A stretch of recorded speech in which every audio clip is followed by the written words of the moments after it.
নমস্কার, আপনারা দেখছেন ইউডি নিউজ। আপনাদের সাথে রয়েছে আমি নন্দিতা। বেশ কিছুদিন উত্তরবঙ্গ সফরের পর ফিরে গেলেন রাজ্যপাল জগদীপ ধনখড়। শনিবার তিনি বাগডোগরা বিমানবন্দরে এসে সেখান থেকে দিল্লির উদ্দেশ্যে রওনা দেন। উদয়পুরে তার কিছু কর্মসূচি রয়েছে। বাগডোগরা বিমানবন্দরে তিনি সাংবাদিকদের সঙ্গে কথা বলার সময় বিভিন্ন ইস্যুতে রাজ্যের তৃণমূল সরকারের সমালোচনা করেন। Was very painful. Several people have sent me videos. I have seen those videos. My heart bleeds. There could not have been more mismanagement. There could not have been more failure of administration. If we get into every facet of it, those who were supposed to maintain the atmosphere there, control the number of people present, in the event of crisis engage into some remedial steps, there was complete failure. This can't be countenanced. Do you think government is responsible for that? Those who were supposed to oversee it must be held accountable in exemplary manner. Sir 7 तारीख को विधानसभा में जो राज्यपाल के छोड़कर मुख्यमंत्री ने DC chancellor होगा, ये बिल आएगा विधानसभा में, उसके बाद राज्यपाल के पास जाएगा। इसके बारे में आप क्या बोलिएगा? बिल के लिए क्या बोलिएगा? यूनिवर्सिटी का जो क्या क्रिकेट के अंदर आप उस गेंद को खेल सकते हो जो आप पर फेंकी नहीं गई? जब भी मामला मेरे सामने आएगा कानून के हिसाब से एग्जामिन करूंगा। सर 3 बार जाने के बाद वो कैंसिल हो जाता है, फिर बिल ऑटोमेटिकली पास हो जाता है, ऐसा कुछ कानून है? आप कानून सीखने की कोशिश करें तब आपके समझ में आएगा। सर मेरा क्वेश्चन का सवाल ऐसा नहीं है सर, मेरा क्वेश्चन का सवाल नहीं है। आ रहा हूं, ऐसी हालत नहीं है। सर आप बोलिए। Education is in concurrent list, इतना कहना काफी है। राज्यपाल की हैसियत से मेरा दायित्व है कि जो भी विषय मेरे समक्ष आएगा उसका अध्ययन करूंगा, मुझे कानून के अनुसार ठीक लगेगा वो कदम उठाऊंगा। अभी तक न कोई बिल आया है, न विधानसभा में चर्चा हुई है, न विधानसभा ने पारित किया है, न मेरे समक्ष आया है। ऐसे विषय पर टिप्पणी करना और प्रश्न पूछना दोनों ही सही नहीं है। आपने प्रश्न किया, पश्चिम बंगाल इस बात को देख रहा है। जो लोग छाती ठोक कर कहते हैं कि power of truth, they will have to face music of truth. सच्चाई का सामना करना पड़ेगा। छाती ठोक कर कोई कहे कि मैं ये बात 1000 बार कहूंगा, पूरे बयान का मैंने अध्ययन किया है। It's a shameful attack on an individual judge who exposed country's most severe recruitment scam. किनको नौकरी दी गई जो परीक्षा में सम्मिलित नहीं हुए? किनको नौकरी दी गई जो लिस्ट में कभी थे नहीं? किनको नौकरी दी गई भाई भतीजावेज के आधार पर? ऐसी परिस्थिति के अंदर एक जनसभा के अंदर इस प्रकार का बयान देना किसी भी तरीके से जायज नहीं है। और हाई कोर्ट का निर्णय जो टेक्निकल पॉइंट पर है, उसके बाद उसका सेलिब्रेशन करना मिसकंसीव्ड है। I have gone through the high court judgment, it's on a technical point. मैंने चीफ सेक्रेटरी को और संबंधित विभाग को कहा है सीआरपीसी के तहत, आईपीसी के तहत एक्शन लें। और यह भी कहा है कि सितंबर 2021 में जब मैंने इस बात की ओर ध्यान आकर्षित किया था, तब एक जज पर इसलिए अटैक किया गया, मिलजुल कर किया गया, इन टेंडेम किया गया, सिंक्रोनाइज तरीके से किया गया, क्योंकि वो नंदीग्राम का चुनाव याचिका डील कर रहा था। यह भी पूछा उस पर कार्यवाही क्यों नहीं हुई। पर इस पूरी प्रक्रिया में क्या चौथा स्तंभ कुछ सोचेगा? क्या कुछ हिम्मत जुटाओगे? क्या अपने दायित्वों को समझोगे? क्या कभी अपने अंदर झांकोगे? क्या कभी ये कहने की हिम्मत करोगे कि प्रजातांत्रिक व्यवस्था पश्चिम बंगाल में तार तार हो गई है? जिस दिन करो इस विषय पर और प्रश्न 2014 সালে মোদী সরকার কেন্দ্রে নতুনভাবে শপথ নেওয়ায় বিভিন্নভাবে এগিয়ে চলেছে দেশ। যেমন জনধন প্রকল্প থেকে সাক্ষরতার হার বৃদ্ধি, বিদেশি মুদ্রার ভান্ডার বৃদ্ধি প্রভৃতি রয়েছে। সরকারের এই 8 বছর পূর্তি উপলক্ষে দেশের অগ্রগতি ও সরকারের সাফল্যের খতিয়ান নিয়ে সাংবাদিক বৈঠক করলেন বনগাঁ সাংগঠনিক জেলার বিজেপি সভাপতি রামপদ দাস। শিক্ষা, স্বাস্থ্য, প্রতিরক্ষা, বিদেশ নীতি সহ একাধিক বিষয়ে সাফল্যের খতিয়ান তুলে ধরেন তিনি। 2014 সালে বিজেপি সরকার কেন্দ্রে ক্ষমতায় আসার পর দেশের সব ক্ষেত্রে অগ্রগতি হয়েছে বলে তিনি জানান। জনধন যোজনা থেকে সাক্ষরতার হার বৃদ্ধি ইত্যাদি। নতুন করে 22টি এইমস তৈরি হয়েছে। প্রতিরক্ষা ক্ষেত্রে আত্মনির্ভর হয়েছে দেশ। দেশের 135 কোটি মানুষকে ভ্যাকসিন দেওয়া হয়েছে। প্রধানমন্ত্রী নরেন্দ্র মোদীর অষ্টম বর্ষ যে শাসনকাল বা তার যে সময়সীমা সেটা পূর্ণ হয়েছে এবং এই সময়টাতে মধ্যে ভারতবর্ষের উন্নতির একদম চরম শিখরে পৌঁছে গেছে।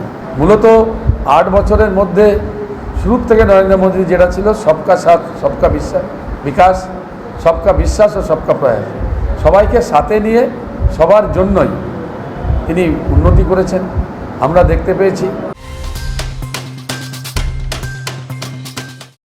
মেডিকেল কলেজ ও হাসপাতাল থেকে চিকিৎসক হিসেবে অবসর নিয়ে তিনি বিজেপিতে যোগ দেন। আজ 30 বছরেরও বেশি সময় ধরে তিনি বিজেপি দলের হয়ে কাজ করে চলেছেন। এখন 80 বছর পার হলেও তিনি বিজেপি থেকে ইস্তফা দেননি। এখন আগের মতো মাঠে নেমে সক্রিয়ভাবে রাজনীতি করতে না পারলেও বাড়িতে বসেই বিজেপি করে চলেছেন। শিলিগুড়ি মহকুমা পরিষদ নির্বাচনের আগে তিনি বাড়িতে বসেই বিভিন্ন বিজেপি কর্মীকে মোবাইলে ভোটের রণকৌশল সম্পর্কে নানান পরামর্শ দিয়ে যাচ্ছেন। শনিবার শিলিগুড়ির বর্ষিয়ান বিজেপি নেতা ডাক্তার গীতা চ্যাটার্জি বলেন, বিজেপি দলের সঙ্গে দীর্ঘদিন ধরে যুক্ত আছেন কারণ এই দলের নীতি আদর্শ তার ভালো লাগে। অতীতে অন্য দল থেকে অনেক ডাক পেলেও তিনি বিজেপি ছাড়েননি, আর এখন তো বিজেপি ছাড়ার কোনো প্রশ্ন নেই। আসলে তিনি নীতি আদর্শের জন্য বিজেপি করেন বলে জানিয়েছেন। এক সময় এল.কে. আদবানি, মুরলী মনোহর যোশী থেকে সর্বভারতীয় বিজেপি নেতৃত্ব উত্তরবঙ্গ সফরে এলে শিলিগুড়ি হাকিমপাড়ায় তার বাড়িতে এসে উঠতেন। একসময় শিলিগুড়িতে বিজেপি বলতে তিনিই ছিলেন শেষ কথা। সেই ডাক্তার গীতা চ্যাটার্জি আশাবাদী শিলিগুড়ি মহকুমা পরিষদ নির্বাচনে বিজেপি ভালো ফল করবে। তার কাছে দলের শীর্ষ নেতৃত্ব আবেদন জানালে তিনি এই অশক্ত শরীরেও ভোট প্রচারে গ্রামে যেতে রাজি আছেন। আমি তো আয়া রাম গায়া রাম তো বিশ্বাসী নয়। আমি যে আছি কি আমি আদর্শ জন্য বিজেপি থেকে এসেছি কি আমি কিছু করতে পারি। আমার মনে হলো কি এখানে আমাদের দেশকে, আমাদের এখানে পশ্চিম বাংলাকে আমার দরকার, আমাদের মতো লোক। আমি বিজেপিতেই আছি, আর আইডিওলজি তো সবসময় চেঞ্জ হয় না। তো আমার তো মনে হয় কি আমি যতদিন জীবিত আছি এই ছাড়া আর কোনো কিছু যাওয়ার উপায় নেই, আর যাওয়া উচিত নয়, আর যেতে পারবো না। কেন আমার যে আছে এটাই আইডিওলজি আছে। আর তারপর আমার সব ইয়ে আছে, ইয়াং সব আছে, ছেলেরা আছে, ওরা সব ভাইরা আছে, ওরা সব ভালোই কাজ করছে। তখন ঠিকই আছে, আমি আছে শুধু এখানে বসে বাড়িতে বসেও ওদেরকে নানা রকমভাবে ফোন করে এইসব নিয়ে আমাদের ডিসকাশন করে গাইড করছে। এইসবতে আমি ওদের সঙ্গেই আছি। ক্যান্সার আক্রান্তদের জন্য শিলিগুড়ি জেলা হাসপাতালে কেমোথেরাপি শুরু করার প্রয়াস নেওয়া হচ্ছে। ক্যান্সার আক্রান্ত পুরুষ ও মহিলাদের জন্য বেডও যাতে শুরু করা যায় তার প্রয়াস নেওয়া হচ্ছে। শনিবার শিলিগুড়ি জেলা হাসপাতালে রোগী কল্যাণ সমিতির বৈঠকের পর সুপার সুদীপ্ত ভট্টাচার্য এই খবর জানান। ক্যান্সারের চিকিৎসার জন্য বহু মানুষকে প্রতিদিন কলকাতা বা রাজ্যের বাইরে যেতে হয়। শিলিগুড়ি জেলা হাসপাতালে তাই ক্যান্সার রোগীদের জন্য কেমোথেরাপির উদ্যোগ নেওয়া হচ্ছে, আর সেই রোগে আক্রান্ত পুরুষ মহিলাদের জন্য বেডের চিন্তা ভাবনাও চলছে। শনিবার রোগী কল্যাণ সমিতির চেয়ারম্যান গৌতম দেব জেলা হাসপাতালের সুপার সিএমএইচ তুলসী প্রামাণিকের উপস্থিতিতে একটি বৈঠক হয়। বৈঠক শেষে সুপার সুদীপ্ত ভট্টাচার্য ক্যান্সার থেরাপির এই চিকিৎসার কথা জানান। যে করোনা পিরিয়ডটা পেরিয়ে যাওয়ার পরে আমাদের হাসপাতালের কিছু উন্নতি হয়েছে। পার ডক্টর পেশেন্টের দেখার এটা বেড়ে গেছে, বেড অকুপেন্সি রেট বেড়েছে, আমরা নতুন করে ক্যান্সার থেরাপি চালু করার কথা বলেছি। আমরা নতুন একজন ডাক্তার পেয়েছি, জানি না কতদিন রাখতে পারবো, কিন্তু উনি থাকাকালীন আমরা সেটা করব।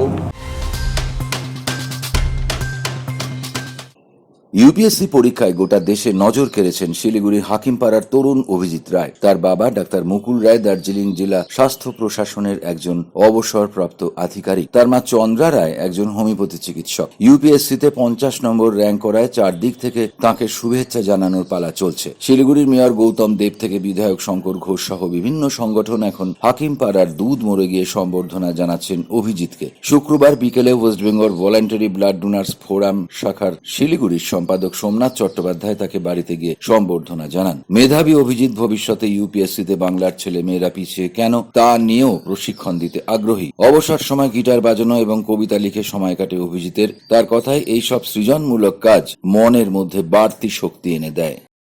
আমি চাকরিতে জয়েন করি 2016 সালে। তো চাকরি জয়েন করার পরে আমার কোনো ইচ্ছা ছিল না যে এই সিভিল সার্ভিস বা ইভেন যে কোনো গভর্নমেন্ট সার্ভিসে আমি ঢুকবো, একদমই কোনো ইচ্ছা ছিল না। কিন্তু এটা হলো যে আমার যে ম্যানেজার ছিলেন টেক্সাস ইনস্ট্রুমেন্টসে, তিনি খুব সোশ্যাল সার্ভিস করতে ভালোবাসতেন এবং তাকে দেখে আমি উদ্বুদ্ধ হই।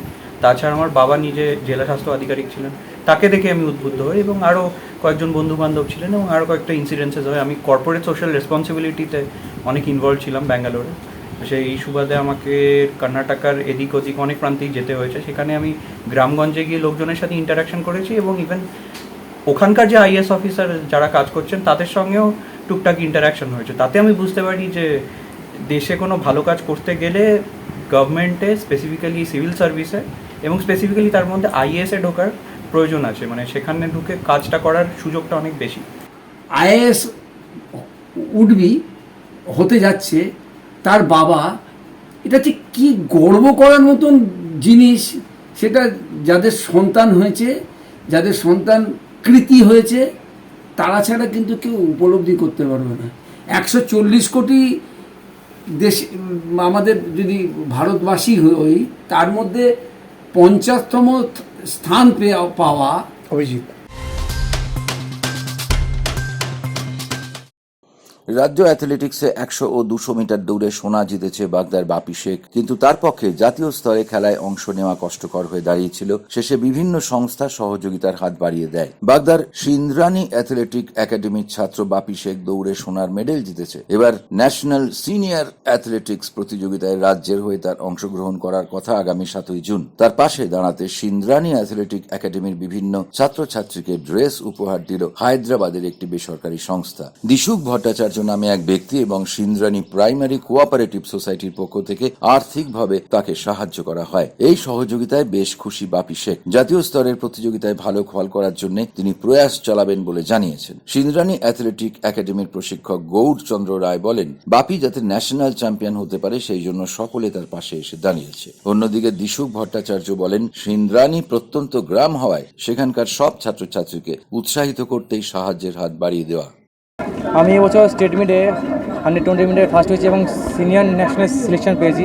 তো হায়দ্রাবাদের Azad in private limited company আমাকে আমাদের সকলকে খুব হেল্প করেছে। ইউডি নিউজ এখনকার মতো এ পর্যন্তই। চোখ রাখুন উত্তরের দর্পণে। নমস্কার।